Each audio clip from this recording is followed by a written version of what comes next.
এখানে না গেলে তো আমি জিনিসটা বুঝতেই পারতাম না। নমস্কার, তোমরা তো সবাই জানো আমি আঁকা রিলেটেড ভিডিও বানাই।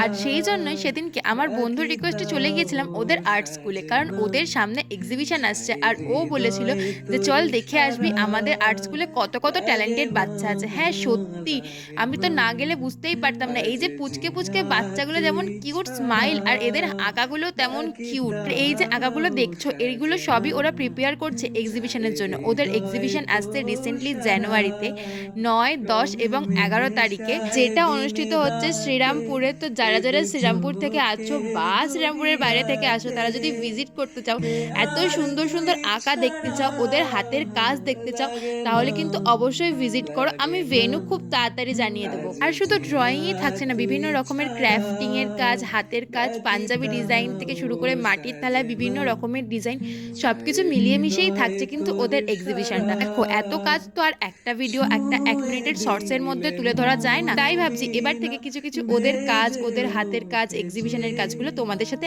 আস্তে আস্তে প্রত্যেকদিন একটু একটু করে শেয়ার করব। তাই আজকের ভিডিওটাকে পার্ট 1ই ভাবতে পারো। আর এই ছোট ছোট বাচ্চাগুলো সবে হাতের কাজ শুরু করেছে, ওদের পথ চলা এখনো অনেকটা বাকি। তাই ওদেরকে অ্যাপ্রিসিয়েট করতে অবশ্যই আসতে হবে কিন্তু এক্সিবিশন।